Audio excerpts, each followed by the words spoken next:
The day you stop worrying about other people and start worrying about yourself, your entire energy should be directed here.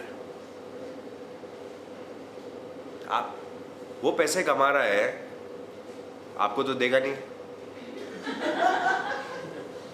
उसको 50 लाख का नुकसान हो गया, आप तो दोगे नहीं. देते हो आप किसी के पास जाके? किसी का घर बिक रहा है तो आप बोलते हो नहीं नहीं बॉस आजा मेरे घर में रहने आजा. किसी के फ्लॉप होगी तो अरे वेरी सॉरी यार आपको फ्लॉप हो गई पिक्चर. बोले हाँ यार लेकिन अभी मेरे को कुछ पैसे देने यार. मैं आया, मैं ज़रा आया, चला. I am trying to impart a certain extract of a philosophy also. How much of you agree with that? I don't know. But that is the truth of life. Focus on yourself. Concentrate on yourself. It doesn't matter what the other person. You appreciate. You learn. Don't get inspired. Don't get discouraged. Think that somebody else is doing good work and setting a standard which is also required. अगर कोई भी मेहनत नहीं करेगा और कोई सब mediocre ही चाहिए तो क्या मतलब है?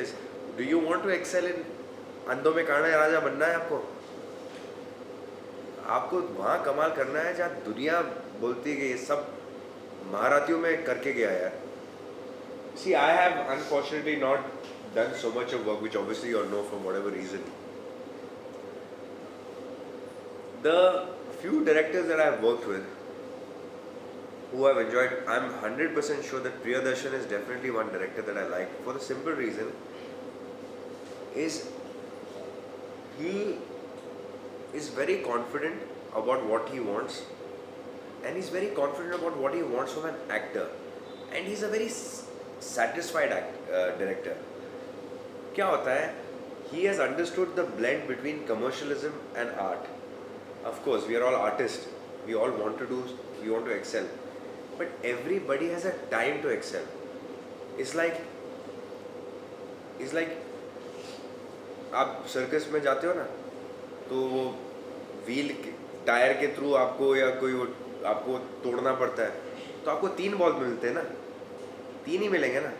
वो पहले में तोड़ दो वेरी गुड, सेकंड में 3 के बाद आपको चौथे में आप तोड़ सकते हो, लेकिन आपको बॉल 3 ही मिलेंगे. तो what he wants you to do it in that much, and he understands. एक ग्राफ भी देख लेता है कि यार ये एक्टर के साथ बहुत ज़्यादा मेहनत करके फ़ायदा नहीं है, क्योंकि ये सिर्फ मेरा रॉ स्टॉक खाएगा और दूसरे एक्टरों को इरिटेट करेगा और आज का काम ख़त्म नहीं होगा और कल मेरे को प्रॉब्लम. और आजकल फिल्में on time on schedule almost time wise चलते हैं कि सुबह 10 बजे से लेके 2 बजे तक हमारा ऑफिस में ये काम है, फिर शिफ्टिंग करेंगे, फिर 3 बजे से लेके 4 बजे हम वहाँ करेंगे और फिर हमारा नीचे मोन्टाज शॉट चलेगा. अब एक पता चला कि एक्टर को मेहनत करे जा रहे हो, सीन ख़त्म नहीं हुआ, फिर वो जो काम आपको करना है वो नहीं हो रहा है और सारे डेटे वेटे शिफ्ट हो गई, वो लोकेशन आपको कल मिलेगी नहीं. इसलिए मैं आपको बोल रहा हूँ बी प्रिपेयर्ड. पहले जैसे ज़माने नहीं है जहाँ डायरेक्टर साहब बैठे रहते थे, 100 दिन रहते थे, एक शॉट के बाद पैकअप करते थे. हाँ मज़ा नहीं आ रहा है, आपका मेकअप ठीक नहीं है, चलो आज मज़ा नहीं आ रहा है, आज मुझे मूड नहीं है, आज तुम्हें मूड नहीं है, आज ये सेट उड़ा दो, मज़ा नहीं आ रहा है. ऐसा नहीं है. आज तो काम करना ही पड़ेगा, क्योंकि आज नहीं काम करेंगे तो पता चला परेश रावल की कल 3 महीने डेट नहीं है, 3 महीने शूटिंग नहीं होगी, मतलब करोड़ों का इंटरेस्ट, पिक्चर स्टेल होना, ये होना, सब कुछ 10 चीज़ें होती हैं. That is where I come to preparation. Be prepared, get your act right. When you get a scene in front of, that's why an acting school helps. Acting school से मैंने सिर्फ एक ही चीज़ which I have understood is it opens you up, and that is what is the most important thing. As the difference between and देखो, बहुत से लोग एक्टिंग आईने के सामने बहुत कमाल करते हैं, उनसे सारे सीन हो जाते हैं, अमिताभ के भी सीन हो जाते हैं उनसे सारे. उनको यहाँ खड़ा कर दो ना तो उनके कुछ नहीं हिलने वाला उनका.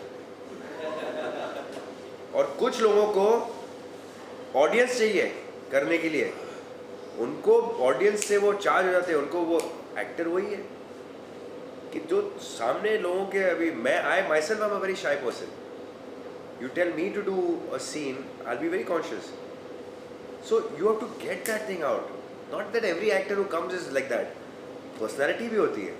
अभी ठीक है, if I feel okay, set है, कैमरा है, मेरा प्रिपरेशन होगा, फिर मैं भूल जाता हूँ. बट ऐसे ही random, but you have to get that thing out. Openness. You learn in an acting school. पहली बात तो आप 6 महीने प्रिपेयर करते हो, 8 महीने जो भी आपका कोर्स है, कि you want to be an actor, so you are focusing that way. उसके लिए आप रोज़ आते हो, आप सीन्स करते हो, दूसरे एक्टर के साथ इंटरेक्ट करते हो, you open up. So that is where it helps. Because वो आपको सेट पे नहीं मिलेगा टाइम करने का, डिक्शन लर्न करने का, इसका उसका मूवमेंट का करेक्शन का नहीं मिलेगा time. Unfortunately that aspect is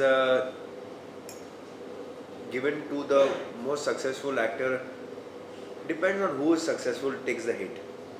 If there is an actor who is more successful than the director, then the actor takes the hit, or vice versa.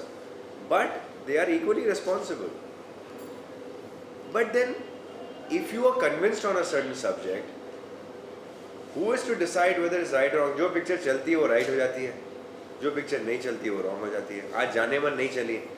I know a lot of people who like जाने मन, कि sensible picture है, अच्छी picture है, emotional picture है. Especially compared to a film like Dawn, as a merit of a film, it probably is a better film. But it didn't do well, so Dawn is a better film. So every decision with Dawn looks right. And postmortem क्या होता है? Postmortem dead body पे ही होता है ना. Postmortem तो कोई जिंदी बॉडी पे तो होता नहीं है. जब पिक्चर मर जाती है तो उसका पोस्टमार्टम होता है.